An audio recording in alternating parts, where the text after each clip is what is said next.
Be like Brandon Graham. Get to 200.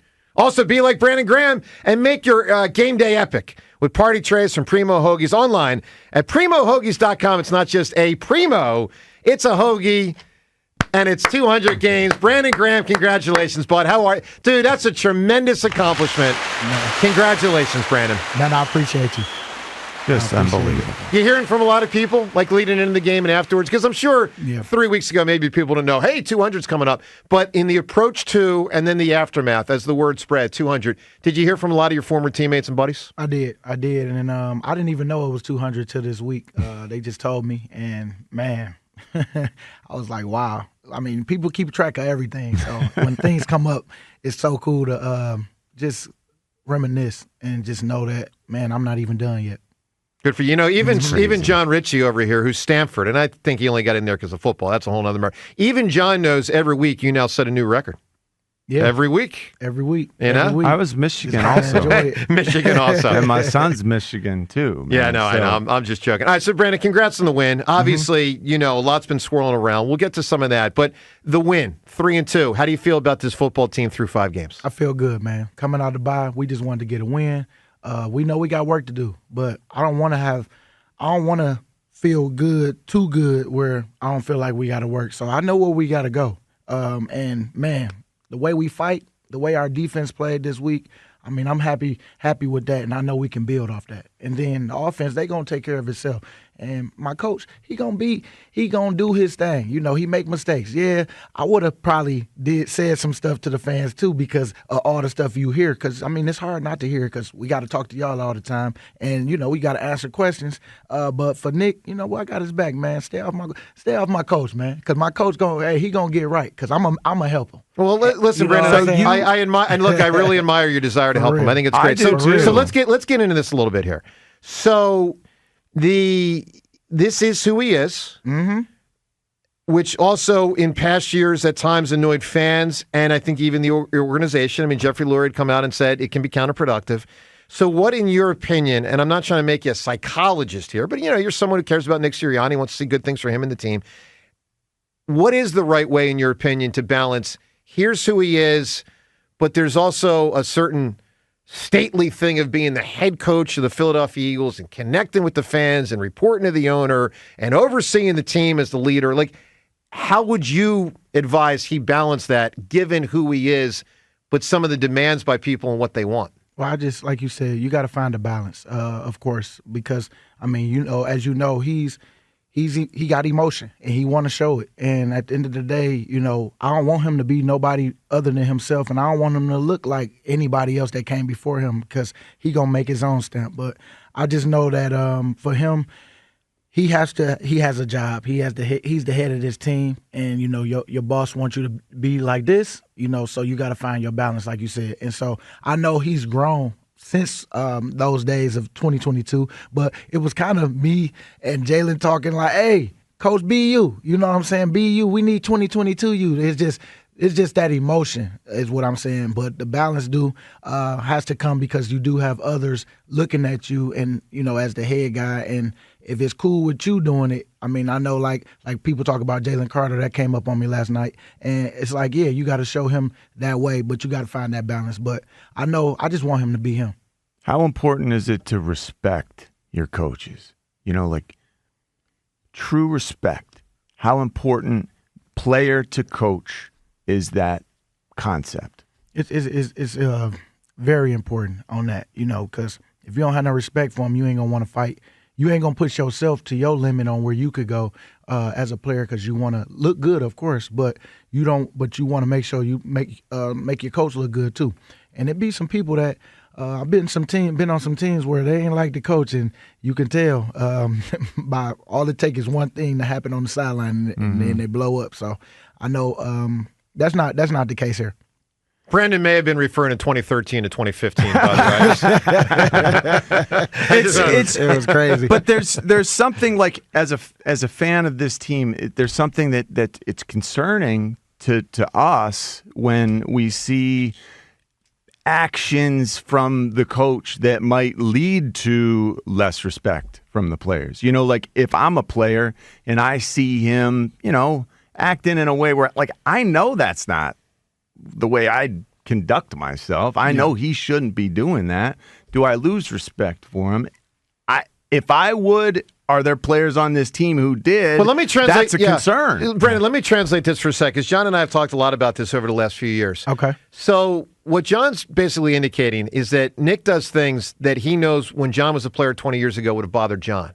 What's been fascinating is, with the exception of Jalen and some strange comments he's made at times at the podium, it does sound like you guys love You're not Nick bothered. Sirianni. Is that accurate? Like, you guys love it and aren't bothered by some of the goofy stuff, or does that get irritating sometimes? I think it's just when I accept Nick for who he is as a person, as a coach. I've seen him grow over the years. The stuff that you don't see behind the scenes, like what you say, he had to find a balance, on how he do stuff with us too, just as much as he got to do it with y'all. But it's tougher because it's not like we condemning him like y'all are. So it's like I can feel where he's coming from because I've been there and I wanted to, but I do it with my play. And so I found my balance where I ain't had to go off on fans. I just show you about what I do on this field, because that's what I'm hoping for him, that he can turn. He is going to turn this around as far as how people expectations of this whole situation, of this offense, of this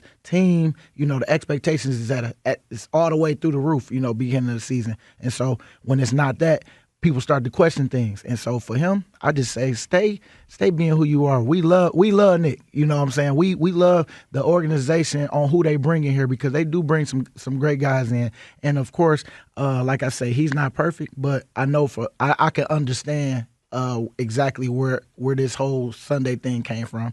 And but I know he's learned from it, and we gonna make it about ball. We going out here to beat the Giants this week, and hopefully it matches the expectations of the fans and everybody else. But as long a win in this league is hard enough, but you know what I'm saying, the way we win, sometimes people ain't gonna like it, but man, I'm telling you, it's a grind out there. Let's talk about another very uncomfortable concept. I mean, the Nick Sirianni thing, that was uncomfortable.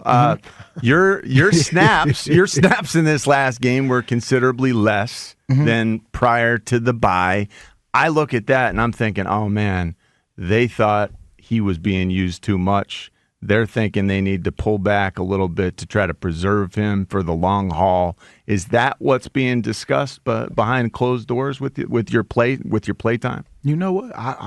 I'm just, whenever they want me out there, I go out there and I'm having fun, man. And but when you look at it, I know over the years I have been preserved, because we gonna go down the line, and make a run. I think that the availability is everything. So I'm feeling good. That's good. And man, and I understand overworking too. I don't want to overwork myself, but I mean, man, at the end of the day, whenever they call my name, I'm trying to go out there and make a play. All right, Brandon you Graham feel with good. us. Everything's good. Yeah, everything's good. Good deal. There's also a theory, Brandon, you guys were going to beat Cleveland no matter what, and so maybe that was also. But you know what? Everybody Which, by wanted the to way, see blowout like how the Commanders did. You know what I'm saying? Like, you look, it's a week-to-week league. Like, I don't even play that game no more. Like, I'm like, oh, yeah, the Lions blew out the Cowboys, so we should do the same thing. Or we should do this, because every week is different. The preparation, all the stuff, the scheme, you know what I'm saying? It's like it, and then sometimes it's the panic of like who you playing, and then the expectations of like us playing Dallas that week.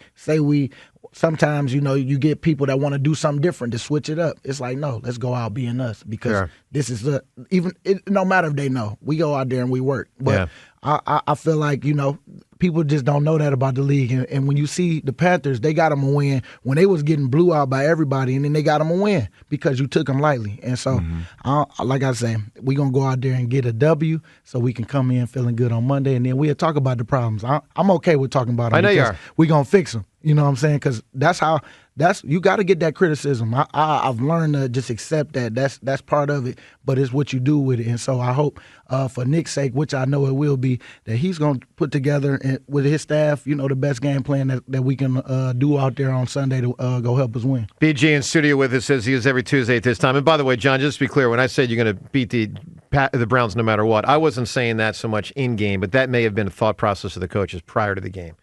Because let's be real. I mean, it was probably the easiest game on the schedule, and that may have been a theory. All right, let's get to what Serianni said yesterday, the apology. Then we're going to get right back to the phones. I found this apology nice.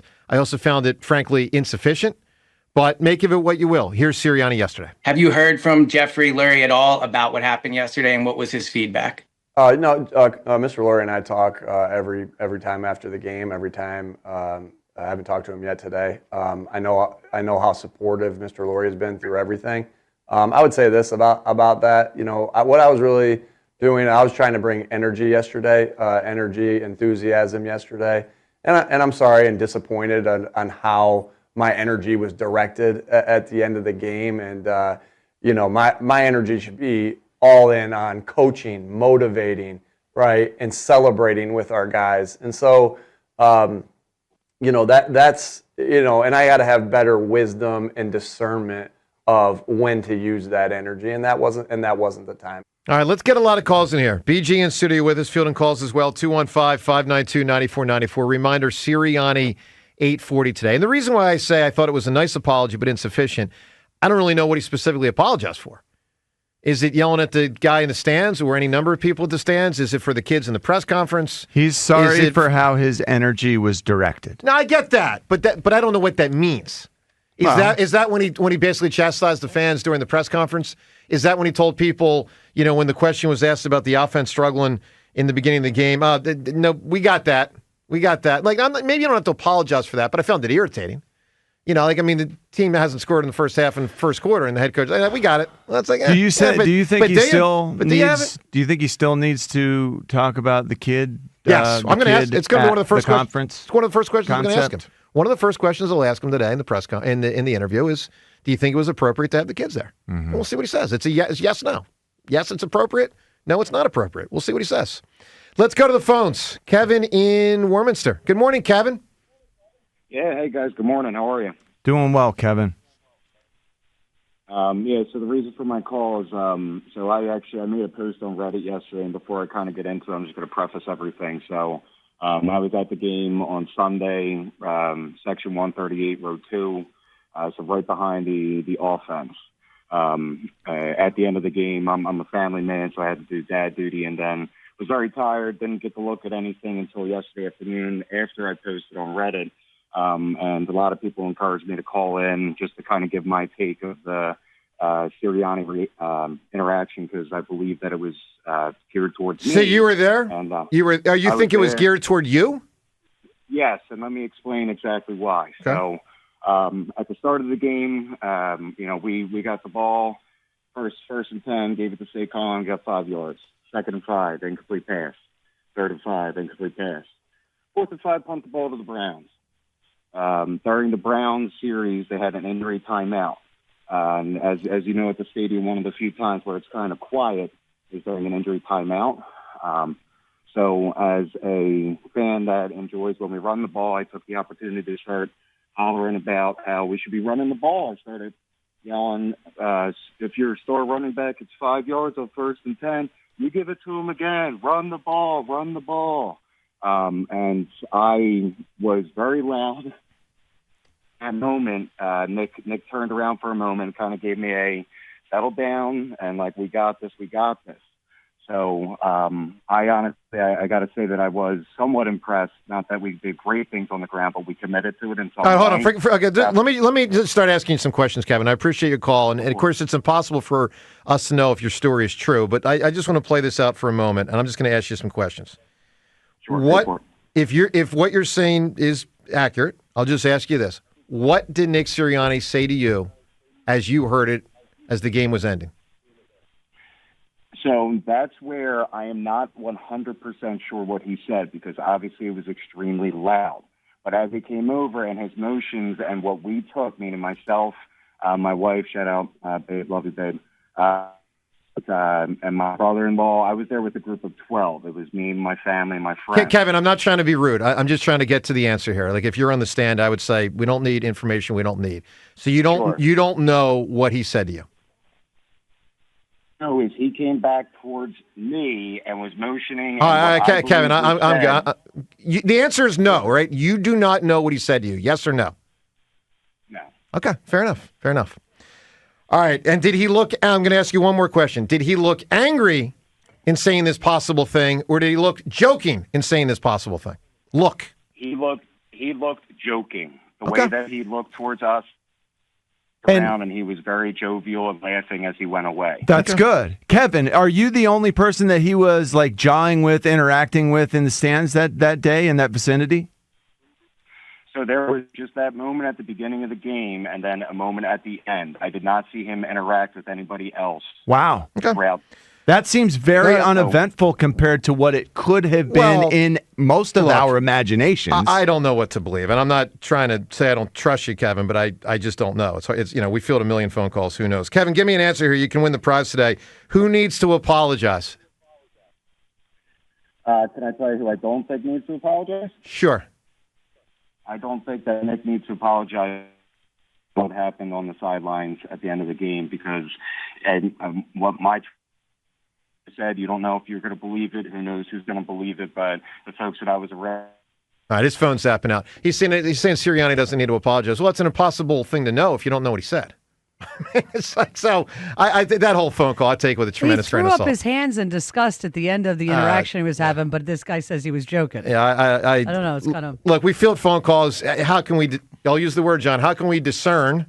What that's Nick's big word these days, discern. I don't know. I don't know what to make of that. How can we wisely discern? There's no way to know. But look, if that guy doesn't know what was said, if he was actually there in that person, then, but he's saying that Nick's demeanor suggested that he was not angry and he was not. Well, to which I'd say, what was Sirianni then apologizing for? Mm-hmm. He was apologizing for the optics. Now, John, I know you keep reading the thing he said, but I mean, what was he apologizing for? The kids? His energy. He's apologizing that people got mad that he yelled it to fans. That's what. He's apologizing because people reacted to what he did. That's it. Okay, but if he's joking with this guy, then what's he apologizing for? Because people are mad about it. Well, then just say, I don't have something to apologize for. I turned to this guy and told you, hey, I told you we're going to... He's taking the path of least resistance is what I think. We'll get into all this. I don't think that's effective. Saying, hey, I don't really believe this, but I'll apologize anyway. Well, hence the reason why I said yesterday I thought it was nice but incomplete. I don't even know what he apologized for. Let's go to Seth in media. Seth, you're on WIP. I'm not saying he was wrong to apologize. I just like to know what he apologized for. Seth, hello. Good morning. Good morning. I think Seltzer just told you. I think he's doing what a head coach. Now I do have some criticism on him, but he's doing what a head coach is supposed to do in any organization, and that's accept responsibility for things, whether it's your fault or not. Right? Yeah. See, and I don't like where this is headed. I don't like how this has become.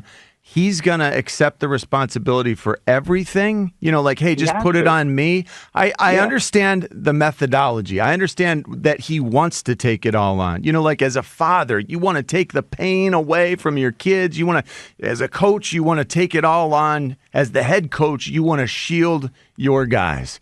But in some cases, it feels like, hey, that's on me. If it's not on you, are you getting it fixed? Like, if you're going to say, hey, that defensive call was my call, so put it on me. I'm the head coach. My bad.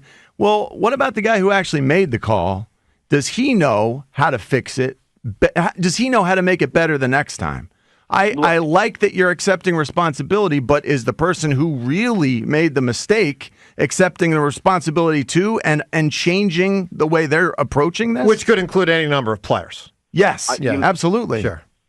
But don't you want, we can't have it both ways as fans. And I know we love our teams and everything, but when it comes specifically to his situation where you have an offensive and defensive coordinator that are the ones calling the plays, and we're like, well, what does Nick do? What does Nick do? Well, here he is. This is what he does, right? He hypes everybody up. He's jawing with the fans, whether it was wrong or not. I understand what Rhea is saying, that the optics look bad, so he's apologizing for that. He's doing what a head coach should do. And again, there's criticism coming, but in this particular situation, right, you don't want him to hang a player out to dry. You don't want him to hang a coach out to dry, right? Maybe they'll say things in the press conference like, well, we need some things we need to discuss. And then, behind closed doors, that's another situation where they're going to sit down with these coaches or players and say, man, you got to make that catch, or why'd we make that call? And then try and dissect that and go from there. But right out of the gate, as an organization, as a business, you need to correct whatever, 73,000 millions of people see you doing, yelling at another fan, people that pay their hard-earned money to come to this game, and you're jawing with them because they're booing you. Whether or not we know what was said or not, it's still important to step up and go, you know what, I was wrong. I got to do a better job at that. And what Seltzer said he is apologizing for is exactly right. It's the optics of it. It looked bad, and he was stepping up to say something about it. Now, that being said, the message that he gave the guys in the locker room, I mean, I don't know what it's like to be a pro athlete, but listening to John and everything, I think the message at this point seems lazy and antiquated. I think there's another way to go about getting the players hyped up. It just seems kind of corny. It seems cornballish. And him having the kid there in the press conference is kind of a Bush League move. You know what I mean? Like you want to apologize for. I just feel like he did that, like you said, Joe. He brought his kid out there to kind of soften the blow and see, I am a family man, and the message in the room about the family and all that. And it's like, you're right. All those players have families, So I see his point in accepting responsibility, and I appreciate that. But man, stop with the cornball messages. You know what I mean? All right, Seth. A lot of interesting points. Give me your answer here for who needs to apologize. Besides my ex-wife, I think Chuck Fletcher needs to apologize. Chuck Fletcher. Good answer. That's a classic. I like the ex-wife better. Yeah, ex-wife was good. Chuck Fletcher was good. Well, there's a lot of stuff in the last 20 years with the Flyers they should apologize for. All right, by the way, Flyers later tonight back in action. And if you missed it last night, preseason game, I know a lot of people don't watch, Sixers preseason, but Paul George got hurt. It's a hyperextended knee. We don't know how long he'll be out. It was on a defensive play. Looked funky. Shouldn't be something I wouldn't think too serious, but it does make you wonder in 8 days when they play their first game on Wednesday of next week whether he'll be ready. And we already know Joel might not be ready, so it might be Tyrese and everybody else. 8 days is a really long time for a hyperextension, unless you're talking about really tall guys playing in and the the NBA. Sixers are 34, 35 years old, too, on top of that. Yeah. And they've always been upfront about the extent of injury. My God. Oh, yeah, they're very honest and open with us. All right, so Brandon Graham with us in studio. BG, let's get to the, caller, one of the last two, I forget which one, was touching on the concept of a coach, one, taking accountability, but also sort of covering for athletes a little bit, and sometimes saying, I think Andy was a master at not, and it irritated the fans, but not saying anything in a press conference that would be derogatory toward you guys. Then there's a guy like Bill Parcells back in the day. He'd be like Mickey and Rocky. He'd be like, you're spit and you should carry this spit, and Sims, you stinking. All right. So do you appreciate when the coach, any coach, in this case this coach, has your back, you, a player, you, the collective team, when in fact at times, it's the team's fault for not executing and not so much the coach's fault for what was called? Is that appreciated by the players? Yeah, that's appreciated because, sometimes it's you. And then it's like, ooh, thank you, coach. I know I got you the next time. I promise you. Like, you know what I'm saying? Like, it's that type of accountability between each other because at the end of the day, we in there together. And so the media and fans going to attack on what they seen out there and what we show. But if we on the same page on that, and I'm like, hey, I got you the next one, and you get it fixed, like you say, then it's worth it. But it's tough because the head coach he got to take everything. And even though some stuff ain't his fault, but that's the part of the accountability. That's the part where the relationship come into play where you and the player, y'all need to be on the same page with that too. It's like, hey, I took that for you, but hey, come on. Brandon, how do you think, so I'm curious how you think Nick's doing right now. And I don't mean coaching. I mean him, the person. Here's what I mean. Doug 2020. And Seltzer, you'll remember this well. I thought he looked, the visual. Haggard. Tired. Beat up. Yep, no doubt. First off, it's the COVID year. You guys have all these different protocols. The team was headed down the tubes. You finished 4-11-1. It was like a death march to the, and he just looked disastrous. And it's just, how do you think Nick's doing personally right now? I think he's doing good. I think, for him, it's like, man, bring it on. You know what I'm saying? Like, because last year, it couldn't have got worse. 10-1, then to go down like that, it was even worse to deal with. But I know he's in there every day working to get everything right. Them coaches be in there. You know what I'm saying? As a player, seeing it, and from when I'm done, it's like, yeah, I want to help around with the coaching, but them hours, them boys, they put that work in. Yeah. So I respect what they do. I think that Nick is just, sometimes it's hard in Philly because, he want to go places. He want to go eat. He want to do this. He don't want to answer to all this stuff because a lot of it is all of us together. But at the end of the day, he's the one that has to answer for everything. So I would say that he's in a good place with us. Y'all make y'all judgments off whatever, but I don't see what y'all see on that right now because the energy's still high. So do the guys? The way it felt to the fans afterwards was there was like a real disconnect between the way the game felt, and the way the game felt for us and the way the game felt for Nick. It felt like Nick afterwards was very, proud of the showing, and it was like, man, we wanted to just bludgeon these guys. We wanted to take them down after a bye and all that extra time to prepare. Like, we wanted to be up double digits in the first half. Instead, it was neck and neck into the fourth quarter.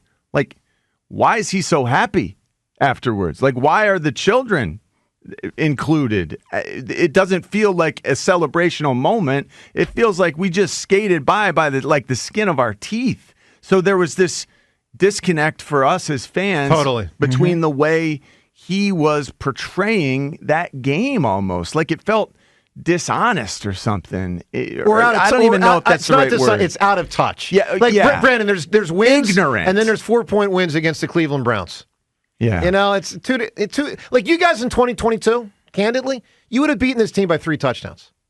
And I'm not saying that offensively to you. But maybe we're being like... No, but it's true. I mean, I think the way we were reacting was, it's like, Nick, have some awareness that you just beat the Cleveland Browns by 4 points. Like, come on. That's the way I think we felt. But then I've heard Andy Reid say 1,000 times. I know, a win is a win. A win is a win. I promise you. Yeah, and it really is, man. Week to week, it really does. Sometimes, man. So you promise what, Brandon? You think people take for granted the wins, like when they happen and how they happen? It just hit me. Nick Sirianni knows it's a win is a win, and it's like he wanted to celebrate it as a win. That's why he brought his kids out there. He didn't look at it like how y'all looked at it, and he knew it was gonna be some stuff, but he didn't think of the magnitude of what he did out there on the field. Then we won the game.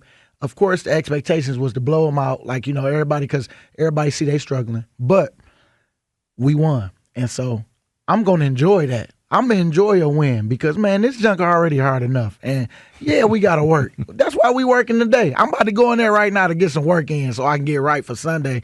And then maybe what I did last week, we're going to scratch this. We're going to do this. It's like, man, you got to go. I mean, you got to enjoy the journey because you're learning as you're going through the journey. And so as him right now, Nick, he learned, you ain't going to see him do that no more. He going to have some more passion on when we celebrating and doing handshakes and stuff after scoring and winning. I guess that's when you will see his emotion. But I think he going to keep the fans out of it. He got to keep it out of them because people going to attack every little detail of what he do. And so that's the learning curve for him. But what I said is a win, man. So I'm about to enjoy it like that. I ain't about to come in here like it's a graveyard shift. Man, we won this game. We won. But all I know is we gonna get better and we gonna look better. You know what I'm saying? For the fans as we keep going down the line. And I believe that. I truly do believe because how we practice and the things that goes into the week, it's like, man, They can only do so much. We got to make sure we doing it too. You know what I'm saying? So I know I'm loving where we at as a team, the way we talking to each other. I'm telling you, man, like we building it. And one day I'm gonna come in here and say, hey, I told you. Listen, Brandon, I look forward to that day. And let me say, and I've said this to you on the air before, I've said it to you privately, I appreciate and admire the way you handle these things. I know it's not, listen, we're asking you to basically psychoanalyze your coach. I mean, if you asked John Ritchie to do that 20 years ago, he would not have been able to. No. He would have been so uncomfortable, he would have said no comment. It is a different day. It is because I came on the tail end of that old school way with Coach Reed, and, man, it was tough. I mean, telling you, training camp was the toughest. Man, since I've been in the league, it ain't been that tough as far as like them 2 days was 2 hours, 45 minutes. The next practice, 2 hours, 45 minutes. Then you got to do it for 3 weeks straight. It ain't no off days. Yeah. Hey, Brandon, good luck versus the Giants. Psych up Saquon. Not that he probably needs to be psyched up for this game. I mean, he's going to have a little something extra, right? Man, I know he is. I'm going to just try to protect him from him until we get out there. Brandon, congrats on the win, and good luck on Sunday. Thanks, bud. I appreciate it. There he is, Brandon Graham. All right, Serianni. Nick Sirianni joins us at 8:40. A lot more calls up ahead. Joe DeCamera and John Ritchie. It's 94 WIP.